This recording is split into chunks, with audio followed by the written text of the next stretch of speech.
When is the last time you let yourself shine without asking for permission? Not perform, not impress, not prove, shine. Leo season is here, babies. Bold, unapologetic, just as the sun roars at full strength and Aquarius full moon rises to ask, are you shining for personal applause or for collective liberation, honey? This is not only about being seen, but being seen in service of something bigger. What is up, my witches? Welcome to the Queer Soul Alchemy podcast, a supportive community helping queer folks to embrace their authentic selves by exploring yoga, astrology, and spirituality. I'm your host, Lee Davey. Welcome back, everybody. I'm your host and favorite queer envy priestess, Lee Davey, your spiritual alchemy doula, your bisexual degenerate, your dad on vacation if your dad was a pagan astrophile. And in this episode, you'll discover the astrological symbolism of the sun's recent transit into Leo, the power of the Aquarius full moon conjunct Pluto at Aquarius, and the sacred integration of individuality with collective liberation. We're diving into astrology, paganism, and magic for Lammas, also known as Lughnasadh, the lion's heart, crowning the Leo-Aquarius axis. But first, new episodes of this podcast drop every Wednesday, posted to Spotify, Apple Podcasts, and YouTube. Wherever you're listening from, please make an offering to the algorithm overlords and help other queer spiritual seekers find this magic by leaving a like, a comment, and a nice little 5-star review. And if you're currently listening on Apple Podcasts, please double check to make sure that you're subscribed. According to our podcast analytics, almost half of y'all listen on Apple Podcasts, but that's actually the platform where we have the least amount of subscribers. So please double check, make sure you're subscribed. You may think you're following, but you're actually not. Is actually the best free way that you can help this podcast grow and find more queer spiritual seekers. Don't miss out on exclusive access to my free self-care resource guide, which I've specifically curated for you to support your journey with spirituality. To download this guide and be the first to know about upcoming queer yoga retreats and events, please sign up for our email newsletter at youareloved.one/pod. What do you guys want to hear about next? You can message me anytime at that same link on our website, which will also always be linked in the show notes. And tell me your story for a chance to be featured on the podcast, because your story matters and sharing our stories makes us stronger together. All right, you guys, let's dive into our astrology content for this episode. Is Mercury in the microwave again?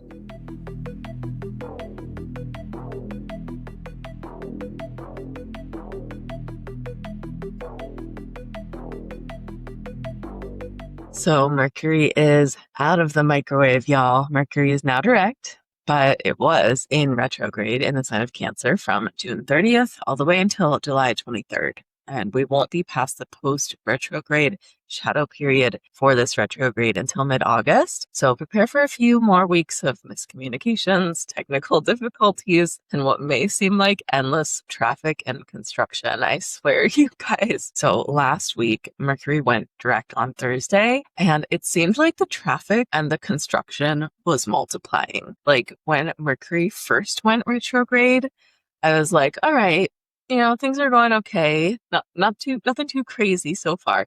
But to me, the energy always feels like it builds and builds and builds and builds. And it's actually the most intense the week that Mercury stations direct once again. So the moment that Mercury stops and then appears to once again move forward after the 3-week period of being retrograde, which means it appears to be moving backward in the sky from the point of view of Earth. So it stationed direct last Thursday, and I just felt like every time I had to go somewhere, it was like, there was not this much construction yesterday. There was not this much construction last week. I swear there was not. And that goes for all of the kind of symptoms of Mercury retrograde. So technical difficulties, miscommunications, things just one step forward, 2 steps back, any kind of plans or things that we try to structure around this time kind of just doesn't work. It just straight up does not work unless it's meant to, right? And that's the beautiful thing about Mercury retrograde is we get to surrender control. So right around that time where it feels like the retrograde energy has gotten the most intense is around the same time every Mercury retrograde that I'm just kind of, you know what? Jesus, take the wheel. Like, I'm not expecting anything to actually work out. Like this whole entire week, every appointment that I had got canceled. Every meeting that I had set up was delayed. Technology just not working. And you know what? We're just giving it up to the divine, right? And so now we have Mercury moving direct in the sky, but we still have a 3-week post-retrograde shadow period, which is an opportunity to integrate those lessons from Mercury retrograde in the sign of Cancer, basically throughout the month of July. This Mercury retrograde has marked the halfway point of the year, offering an important time of reflection and integration, as all retrogrades do. But since it was in Cancer, this will be specific to the Cancer area of your chart. For me, Cancer rules my 9th house. So this retrograde has been bringing up a lot of beliefs about who I am as a person, myself, my ethics, the philosophy that I believe in, because my sun sign is Cancer, and Cancer is in my 9th house in my birth chart. So because it is my sun sign, that has a lot to do with my personality, my sense of self, my ego, and the way that I want to show up in the world.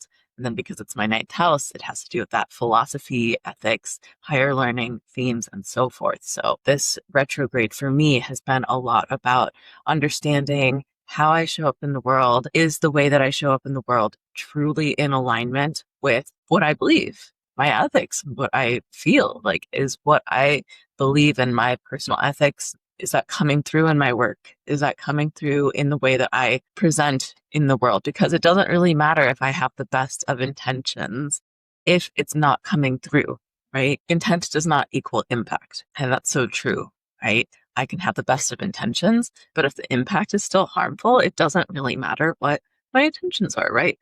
So it's been a time of re-examining in my heart of hearts and my true intentions, like, is what I believe truly coming through in my work and in my life and in my relationships?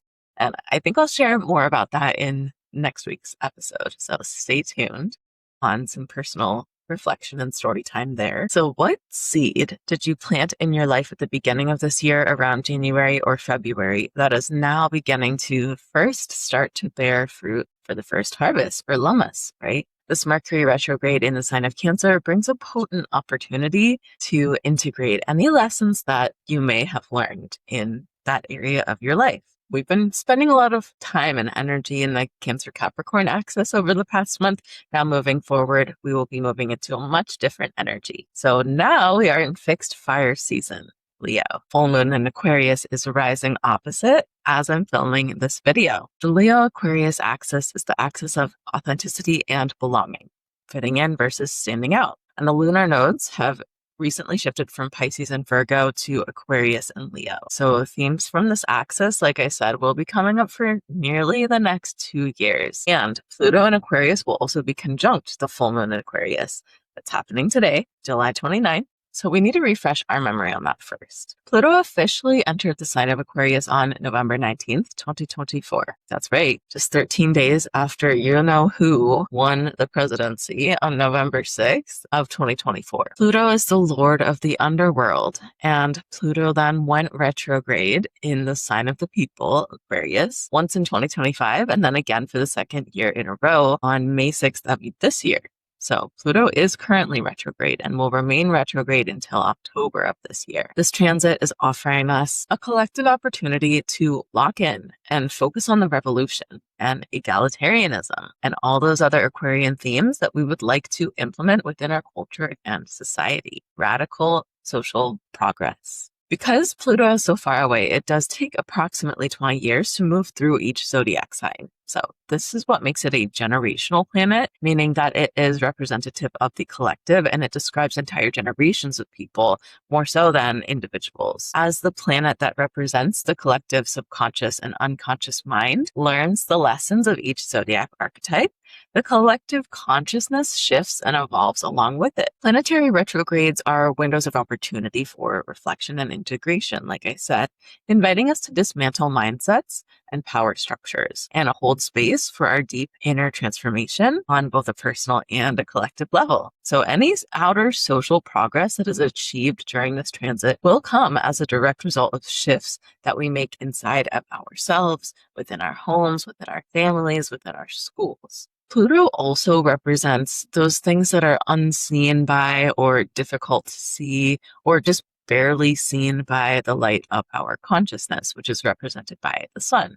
Again, because Pluto is so far away. So it's those things that our ego wants to kind of avoid really looking at, honestly, because they one, are hard to see. And then two, they challenge our ego identity, that construct that we create that represents ourselves as a good person, or what we think of ourselves, right? Whether or not that comes across. It's those things that we shove all the way into the back, into the dark, dark corners of our subconscious mind. And Pluto is also associated with intensity, rapid change, possessiveness, power struggles, powerlessness, obsession, addiction, and anything taboo. So before entering Aquarius, Pluto was in Capricorn for 16 years. And Pluto in Capricorn represented a 16-year period of the collective unconscious mind and energy being focused on upholding traditions, upholding authoritarian structures and systems of power. Pluto is now expected to stay in the sign of the water bearer, Aquarius, until March 8th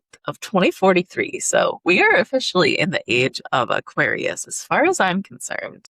And we will be dealing with those Aquarian 11th house themes, such as social networks and social media, shared collective long-term goals, collective humanitarian and social progress, all the way until 2043. Pluto was last in Aquarius from 1777 to 1798. Can anyone recall anything important that happened during that 20-year period in history? This was known as the Age of Revolution because it included the American Revolution, the French Revolution, and a general global shift in power. Pluto takes about 248 years to complete the whole entire zodiac cycle. So Pluto was last in Aquarius right before the Declaration of Independence was adopted on July 4th, 1776. And this summer, on July 4th, 2026, the United States turned 250 years old. So I predict that next year, things will really start to take off with this. We'll come back to everything with Aquarius, but first, let's talk more about the sun's transit into the sign of Leo. Leo season is a season of radiance, pride, and heart-led power that runs from July 23rd to August 22nd, the height of summer, when the sun is its strongest. Leo is the fixed fire sign, represented by the regal lion and ruled by the sun, source of light, vitality, and life force for all of Earth, right? So in astrology, Leo is the heart-centered leader. This is solar energy, warm, bold, expressive, maybe thinks it's the center of the universe, a little bit.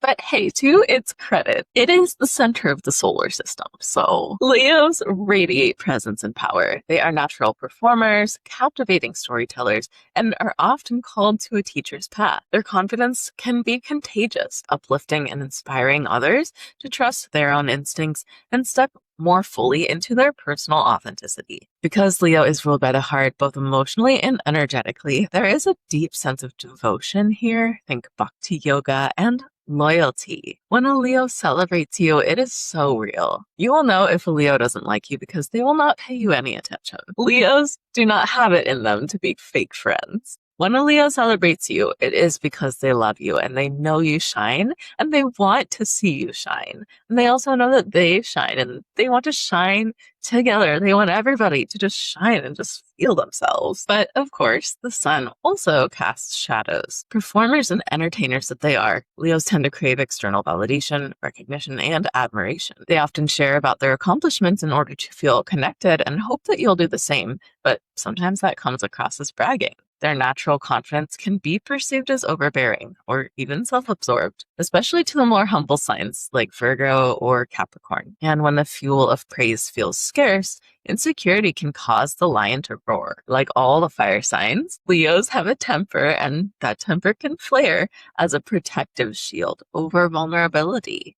A Leo's pride can actually keep them hiding their wounded ego behind this anger. And because of their pride, admitting that they feel hurt or that they do, in fact, crave recognition from others can feel like losing status or admitting defeat. In queer spirituality, Leo energy is sacred pride, that audacity to take up space and be visible and intentionally stand out rather than fitting in. Leo is that ability to say, this is who I am, and boldly express yourself without shrinking or editing your shine. And for many LGBTQ plus people, such visibility may have been risky throughout your life. And many of us have also been told that we are, quote, too much. I know that I have certainly had that experience. So at a high vibration, Leo embodies heart-centered leadership and empowers others by modeling courage, but at a low vibration. Insecurity in a Leo can morph into control, constant performance, or even elitism and obsession with maintaining approval. And so the growth edge for Leo is allowing for vulnerability without losing their dignity, and knowing that true power does not come from domination, but from authenticity that is actually anchored in self-worth. If you have any major Leo placements, you more than likely have a huge heart with a lot of love in it, and you can feel easily hurt. So if Leo is your sun sign, your identity probably centers around expression, creativity, and being seen for who you truly are, because Leo rules the 5th house. If Leo is your moon sign, your emotional security comes from expressing gratitude, experiencing heartfelt connection, and feeling valued. If Leo is your rising sign, you come off as charismatic and confident, even when you're privately managing self-doubt. And you probably also have great hair like a lion's mane. If Leo is your Venus sign, you need words of affirmation to feel loved. You fall for partners who deeply admire or even worship you. And when your relationship feels insecure, you may struggle with feelings of possessiveness or control. If Leo is your Mars sign, you show love through devotion, admiration, and gift giving. You're highly generous and loyal to a fault, which may result in an all or nothing attitude in relationships. And your temper may get the best of you at times. So reflect, you guys. Where am I relying too much on external validation instead of offering that approval to myself? And am I dimming my light out of fear of being, quote, too much? Or am I actually doing too much? Am I actually being extra and need to focus more on the preferences of others? Leo reminds us that pride at its healthiest is embodied self-respect. You are allowed to shine. You're allowed to want to be celebrated. Just let your heart lead and not your ego. Moving on to the Aquarius full moon on July 29th, which will be conjunct Pluto in Aquarius and opposite the sun in Leo. Aquarius is the archetype of the water bearer, the humanitarian, the genius, the revolutionary. And despite the archetype's suggestion of water, Aquarius is actually the fixed air sign. Aquarius is such a hard energy to describe, you guys, because it's such an enigma. There had to be one sign that had to be so paradoxical, right? At least one sign. So the first contradiction. In modern Western astrology, Aquarius is considered to be ruled by Uranus, which is the planet of disruption, radical change, and innovation. Known as the Great Awakener, Uranus energy acts as a force for dismantling old, rigid power structures in favor of technological advancements, sudden breakthroughs, and rebellion against conventionality. Sounds pretty Aquarian, right? And yet in ancient Hellenistic astrology, Aquarius is ruled by Saturn, planet of boundaries, lessons, and maturity, which according to modern astrology, Saturn also rules Capricorn. So 2 different planetary rulers, which could not have more different energy in my opinion. But to me, both of these rulerships actually feel accurate to me with Aquarian energy because of that fixed air quality that's kind of just hard to, you can't, how are you going to fix air, right? How are you going to keep air in one fixed position? That's a contradiction in itself. Aquarians are notoriously ahead of their time. They often feel like aliens among us humans, and while us mere mortals may feel like they actually don't want to be understood, feeling chronically misunderstood is actually one of Aquarius's deepest wounds. Aquarians are often labeled outcasts, not because they lack social intelligence, but because they just refuse to fit neatly into existing molds. They are a paradox. Every Aquarius I've ever met has actually excelled socially, but needed lots of time alone, especially if they felt vulnerable, sick, or upset. And they thrive in groups, hosting the book club and dropping obscure facts mid-conversation, but yet they instinctively question what everyone else just accepts as the quote truth. Everyone loves them and wants to be their friend, but they seem to feel like relationships are like a heavy responsibility that they have to ethically abide by others. This energy is visionary and intentional. Aquarius isn't rebelling just for the sake of chaos. It's reimagining the entire system through a chaotic good lens. They often feel misunderstood because they are operating from a logic that just hasn't fully landed here on Earth yet. Think about it. Most signs are ruled by planets that are closer to Earth, like the Sun, Moon, Mercury, Venus, and Mars. But Aquarius, whether we're going with Uranus or Saturn or both, it's ruled by outer planets, which represents the collective rather than the personal. Therefore, Aquariuses can appear to enjoy the concept of humanity more than they enjoy actual relationships with actual people. And that may not necessarily be how they truly feel, right? That's just how they come off. Highly logical and rational, this sign is known for being emotionally detached, which I would actually argue is healthy in a lot of cases. Because the sun rules Leo, the sun is in detriment in Leo's sister sign of Aquarius. And the sun is in the sign of Aquarius during the coldest part of winter, you guys, mid-January to mid-February, giving this archetype its reputation for emotional coldness. The reality is that emotions are simply seen by Aquarius as less important than innovation, egalitarianism, and collective progress, but Aquarius certainly does care about people and certainly does feel things deeply. Aquarius energy embodies the paradox of how our deep human need for connection can coexist with the need for freedom and independence. Aquarius is that part of all of us who somehow wants to both live in close community with others and avoid being perceived by them. Freedom is sacred to Aquarius, but it's important to keep in mind that too much space can become isolation. Aquarius energy represents liberation from socially prescribed expectations, rebellion against rigid binaries, and challenging outdated structures from a forward-thinking humanitarian lens.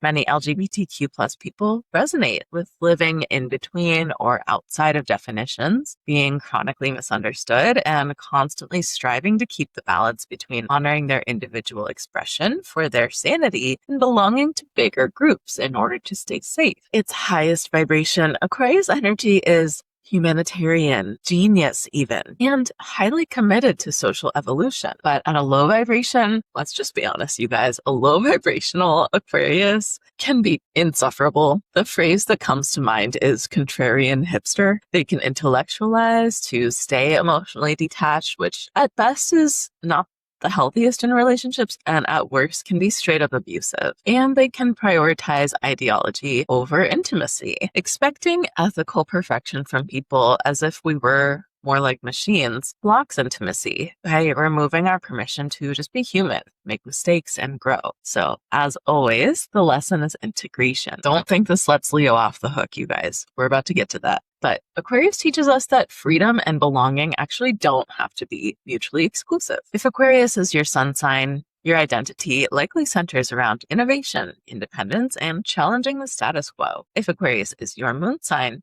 your emotional fulfillment comes from shared ethical ideals and intellectual connection. If Aquarius is your rising sign, others experience you as eccentric, unique, friendly, and aloof at the same time. If Aquarius is your Venus sign, you may be inclined to prioritize community, friendships, and platonic love over romantic or even familial relationships. And you take time to commit, but you're very loyal once you are committed. If Aquarius is your Mars sign, a good career field for you would be anything involving community networks, technology, innovation, or social progress. And you need intellectual compatibility to feel sexually attracted to someone, but sex may not be your top priority in connections or just in life. Let's reflect on the Aquarius full moon. Am I masking in order to fit in? And what do I fear about the reactions to removing that mask?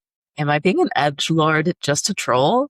Or am I intentionally using rebellion to make some sort of statement? Am I prioritizing freedom from a healthy place, or am I just avoiding vulnerability? And is there something about connection that can actually really help me grow? Aquarius teaches us that being unapologetically different is sacred, but integration matters. So speaking of integration, let's tie it all together with our discussion of Lammas, also called Lughnasadh, which marks the first harvest around August 1st each year and is the halfway point between the summer solstice and the fall equinox. So spiritually, this is about reaping what you've been cultivating since early this year. Lammas asks us, what seeds have you planted in the springtime that have since grown, and summer has now ripened them into something actually tangible. This is the Leo Aquarius axis of authenticity and belonging. Heart plus smart. This is the lion's heart. In astrology, spirituality, and queer identity, the Leo Aquarius axis asks a bold question. How do you shine as an individual while still belonging to and advocating for a larger community? If Leo wants the spotlight, then Aquarius wants the revolution. Leo, ruled by the sun, is heart-centered fire. It is visibility, pride, and creative self-expression. And this energy radiates warmth and confidence, often inspiring others to trust their own instincts, which is obviously very important in LGBTQ plus life, right? Leo represents sacred visibility, that courage to take up space and say, this is who I am, whether you like it or not, right? So at its highest vibration, Leo is generous, loyal, and devoted to uplifting others. It's the ultimate hype man, celebrating your brilliance as fiercely as its own. But when validation feels scarce, Leo can overperform, seeking applause to quiet insecurity. Pride can harden and stand in the way of true connection. So the lesson for Leo is that confidence doesn't come from constant praise. It's rooted in self-worth. And if Leo allows that insecurity to get the best of it, then that can actually lead to abusive and very harmful behaviors as well. And that self-centeredness can also lead to a lot of really harmful behaviors if left unchecked. So self-worth and cultivating that true self-worth that comes from validating and giving that love to ourselves, that is how we will get a healthy, high vibrational Leo.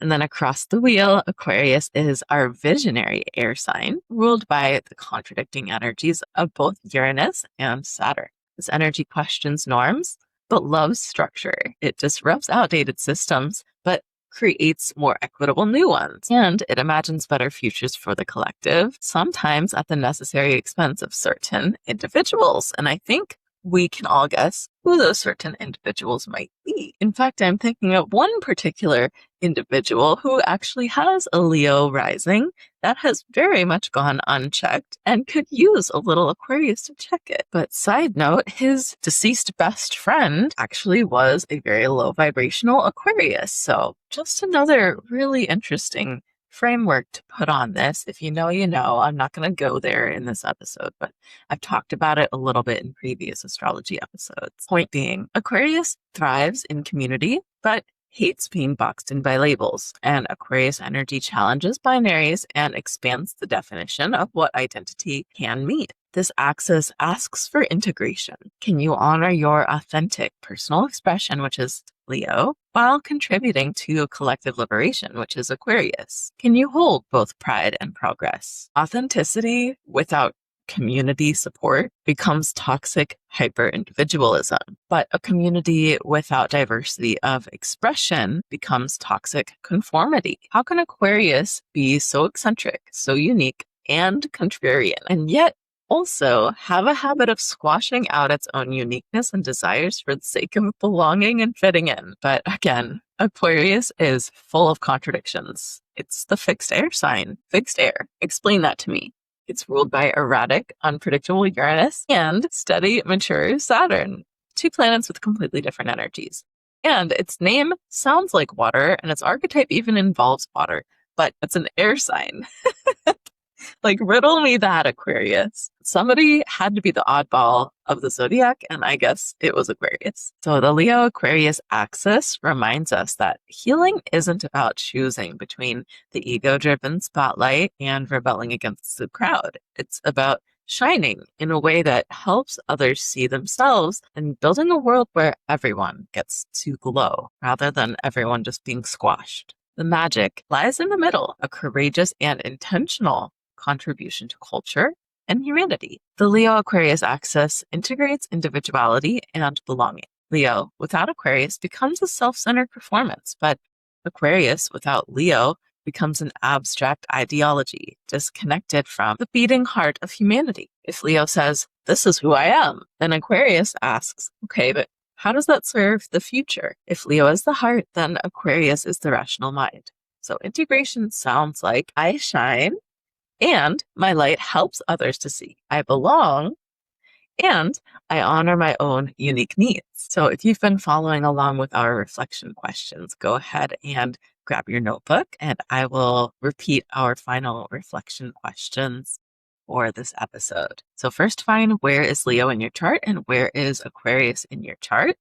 If you have planets in either of those houses, you'll be especially feeling this transit. And then the houses that are ruled by Aquarius and Leo in your chart are going to be the houses where you are experiencing the effects of this transit the most. So my moon sign is in Leo in the 10th house, and Aquarius for me rules my 4th house of home and family. So 10th house and 4th house are being activated for me in this transit. And for you, it might be completely different, just depending on where those signs rule in your chart. And then what metaphorical seed did I plant earlier this year that is now becoming ready to harvest? How does my authenticity serve my community and vice versa? How do I balance standing out with fitting in? How do I balance the fact that I have free will with the fact that there may also be some type of universal force guiding me? And we might call that force fate.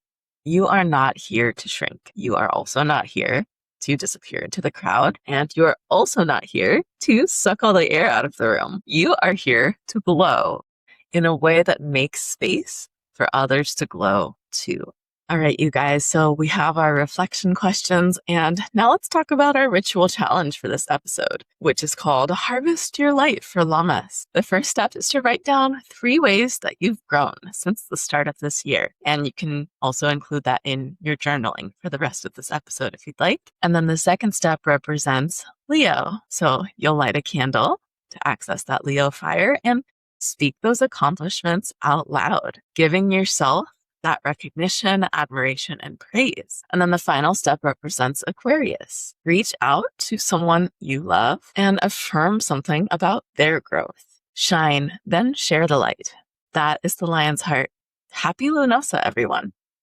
To summarize, today we explored the sun's transit into Leo and the power of heart-led radiance and sharing the spotlight. We unpacked the Aquarius full moon on July 29th and the call toward visionary liberation, and we honored Lammas, the first harvest, also called Lughnasadh, a lion's heart, in the middle of Leo season. Finally, we learned about the balance of self-expression, free will, and authenticity with fitting in, belonging, and community through the Leo-Aquarius axis. If you'd like to book a personal astrology reading with me, you can do so on my website at youareloved.one/readings, and I'd be honored to dive into your chart and see how the astrology for the rest of this year is affecting you personally. Join our online community for just $11 per month to access exclusive new monthly content, over 10 hours of video workshops, including a deep dive on astrology, and meet with like-minded queer folks who are also on a yogic path and spiritual journey. And that link will be in the show notes as well. Thank you guys for tuning in. And until next time, let's stay connected and stay witchy. I'll talk to you soon, and blessed be. With all my love, Lee Davy.